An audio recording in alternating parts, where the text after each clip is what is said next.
Talk. How you been? This is your host, Knight. Oh man, a lot has happened in the last couple of weeks, hasn't it? We went through the Christmas. That was I think the last time I posted a video was I think the weekend leading up to Christmas, and since then we had Christmas Day, New Year's. By the way, happy Christmas and happy late New Year's to everyone.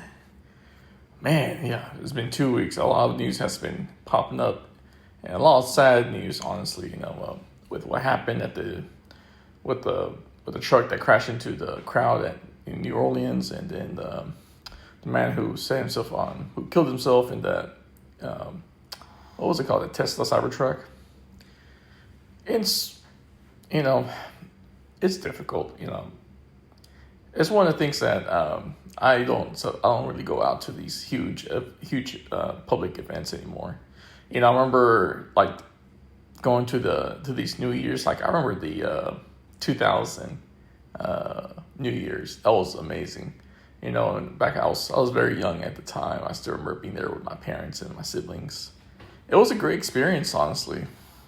But look at the world nowadays, man. We're always a few killings away from things going crazy, honestly. I don't feel comfortable anymore going to these huge events because, honestly, to look at the news, there's always things happening in these big events. I know the world's huge, and I know the chances of you being one of those victims, it's the percentage is very, very small, but at the end of the day, unfortunately, it still happened to people who probably were also given that same percentage that I'm being given if I were to attend these events. I have a wife, I have kids. Is it really worth it that much to go out there? I understand, the risk of going out there in public, just driving to work, driving to school, even being in school. It's not even safe anymore. And our lives are not guaranteed. It's never been guaranteed. You just never know when our lives up. Every minute counts. Every minute matters. And it just doesn't stop, There's no such thing as a break. Even when you go to sleep, there's no guarantee you're going to wake up the next morning. Whether from an illness that you never knew you had, whether it's from someone who decides to bust in the middle of your sleep and murder everyone inside your house, which does happen around the world.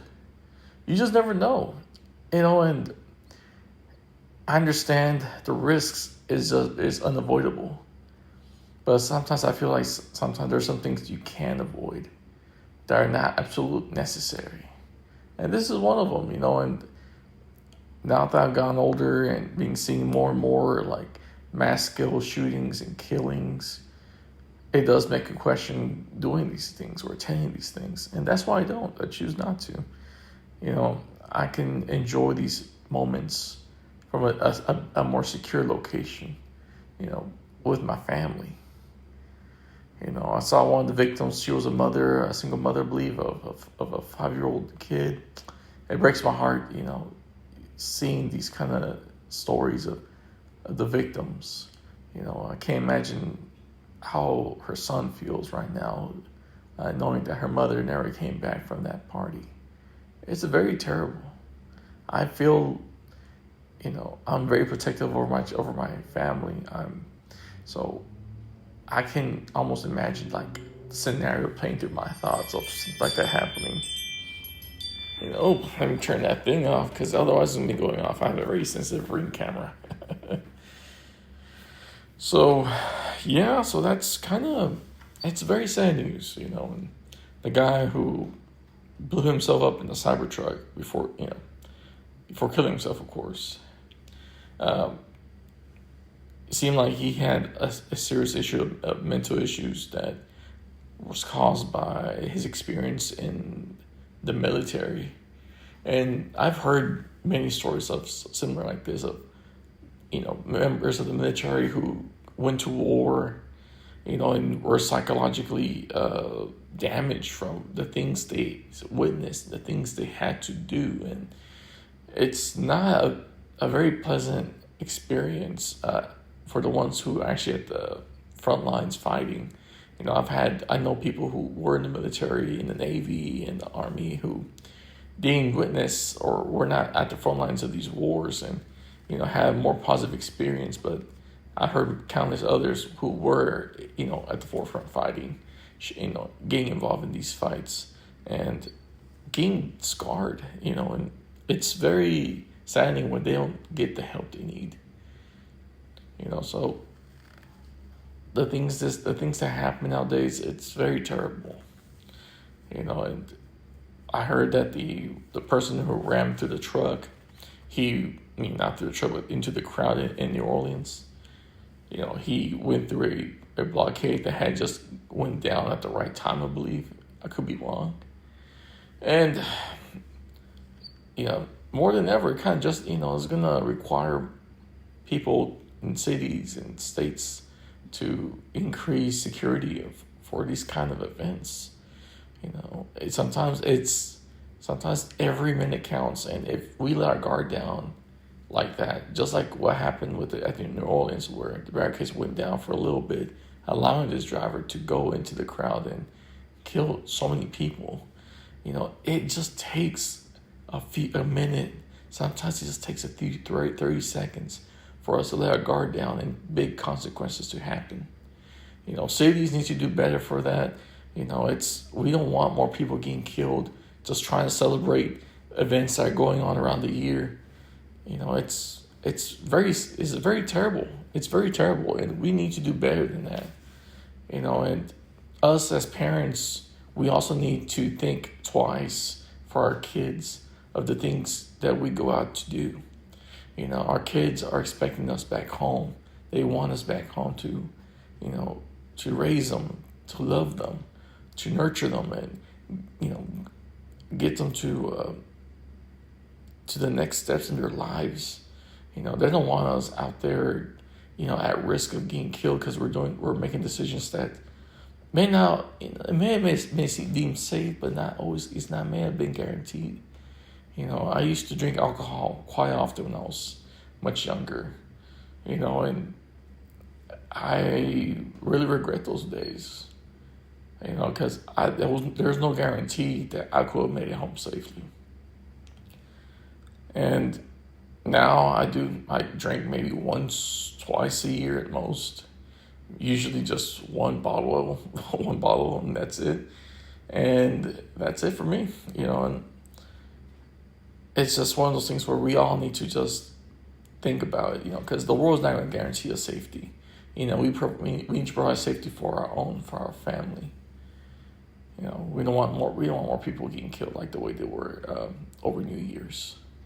And honestly, every day there is always killings, and there's much work that needs to get done to address the issues that's causing this.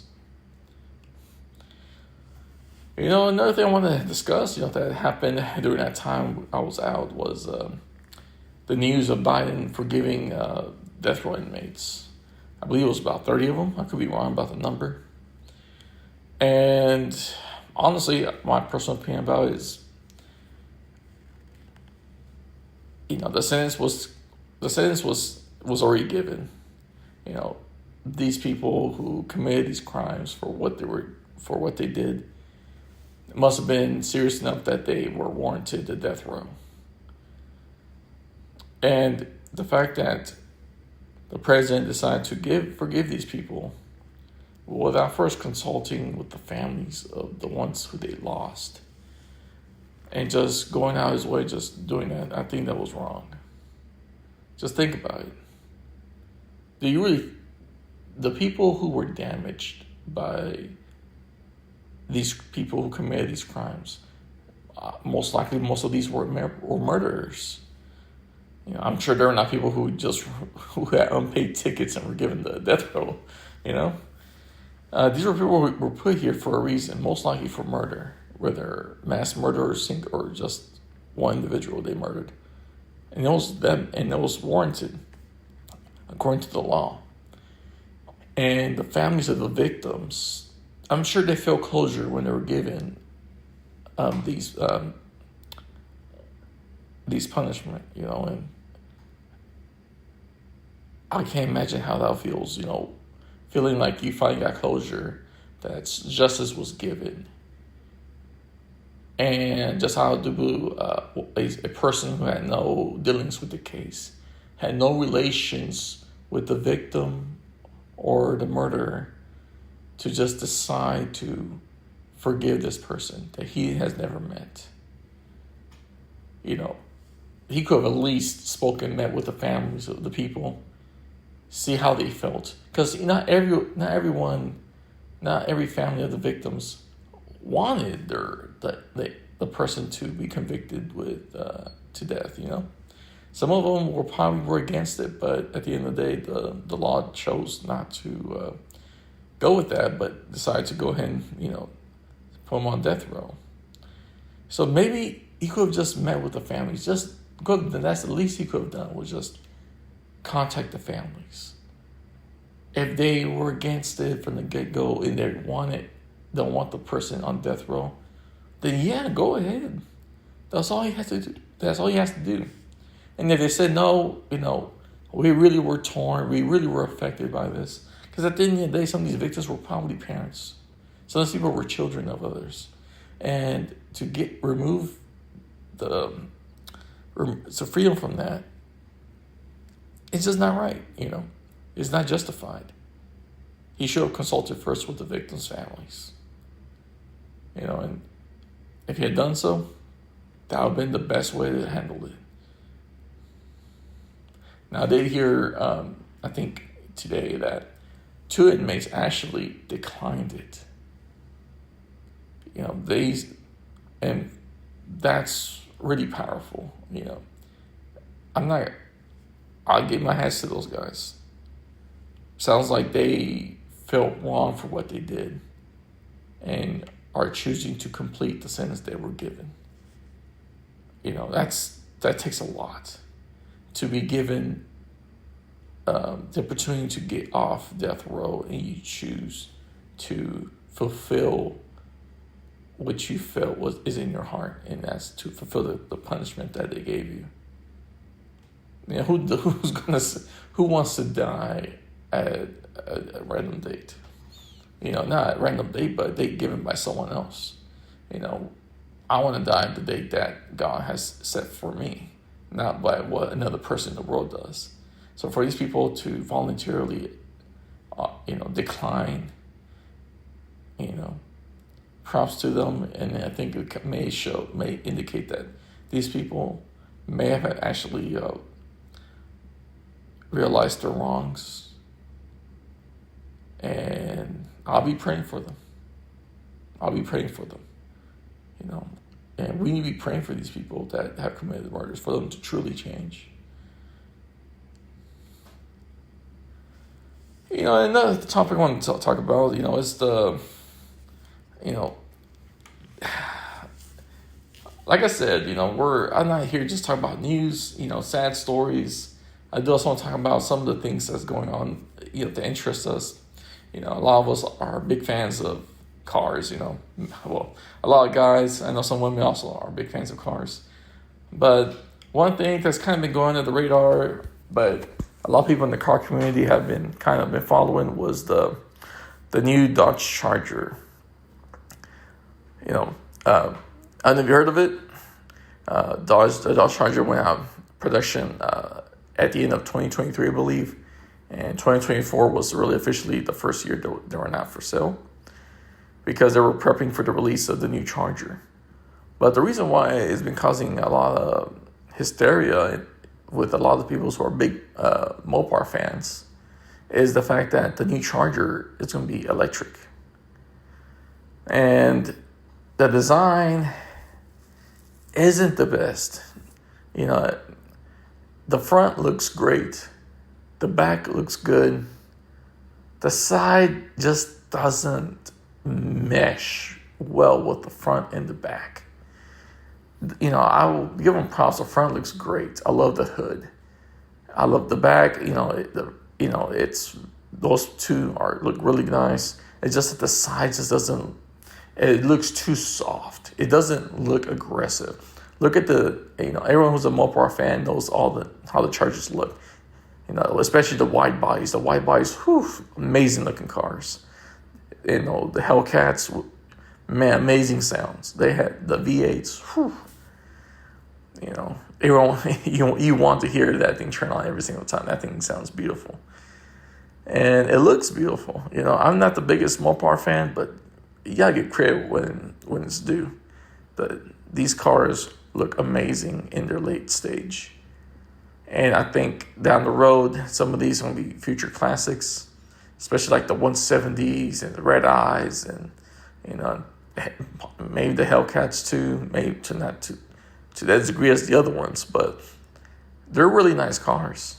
And Dodge had big shoes to fill with replacing them, and I feel like they kind of dropped the ball. The story is that the CEO of Stellantis, who's over Dodge, he wanted to pretty much push this idea of the Charger going full electric. And it's not that they're not going to have a option for a engine, a standard motor. It's going to be, I believe, either a 4-cylinder with turbos. I think it's a 6-cylinder. I think it's called a 6-pack. And that's going to be like the base version. So, unfortunately, the higher performance ones, anything above the base, they're going to be electric. And the mileage or the distance they can go, it's pretty low. I think the Scat Pack one, which is the higher performance one, that has around 670 horsepower, I believe. That one can only go up to 240 miles on a single charge. Not very good. I guess, most of the cars are supposed to not have good gas mileage. So maybe, in a way, it kind of fits the bill of that. But, if you're gonna go electric, you must at least get as much of the benefits as possible for being electric. I probably would have been a little bit more comfortable with a car that went up to 350 miles or 400 miles on a single charge for an electric car. I think the base electric EV charger, I think it does go around 300, but it's not. No one wants the slower version. Everyone wants the performance version. But it's just not fitting the bill. No one likes the sound of it, where Dodge is pushing pretty much a speaker out of the exhaust out of the car, pretty much. And it's not great. They could have done better. I think if they really want to push forward with technology, I'm not an engineer or automotive engineer, so I'm not sure if it's even something possible. But if they wanted to go in that direction of electric, maybe they could have done something where, kind of like where it runs both on the Hemi, and probably kind of have a electric motor as well. Kind of like how we have the McLaren P1 when it first came out. It has a dual motor, a standard motor. I think it was a twin turbo V8, and then it also had electric motor as well for extra burst. That's something they could have something similar like that. Of course, it's not going to we're not push for 1,000 horsepower like the McLaren P1 did, but if you get the Charger Scat Pack, something like that, where you still have like a 6.4 liter V8 Hemi with a small electric motor to help it, get off the line, or maybe use it for top end. That would have been even better idea. I think people would be more on board with that, because now you still have the motor, and you still getting some, a little bit of perks of having an electric motor on it, where you probably can run on electric only for maybe 20 miles or something, which could get you from point A to point B on a single charge. And that would be even a better idea, honestly. And then once the technology is there, where a full electric motor is available, where you can get an insane amount of power, go 400 miles on the charge, and that would have been great. I think and I think that'll be something better down the road. But I think by completely wiping out the Mopar, the V8, that was a bad decision. But it is what it is, and that, the CEO he's been removed. He's not there no more. But the car is actually just being delivered today as we speak. So we'll see how that goes, how sales go with this car. I'm very interested in this because we never seen, in my opinion, a company take a whole bunch of many bad steps in the process of releasing a car that has a very strong following of a specific car. It's like Ford completely electrifying the Mustang, like the Mustang Mach-E that they have. It's an electric SUV, and imagine they got rid of the Mustang completely and just release just the Mach-E and call it a Mustang. It would have been chaos. And it's kind of something of what's going on right now. But anyways, I think that's for the news for today. I'm hoping that with things not calming down, we can start seeing more, push out more videos, more opinions. And, I'm really happy for y'all to join. And I look forward to hearing y'all's opinions about this. So this is me checking out. Have a good night.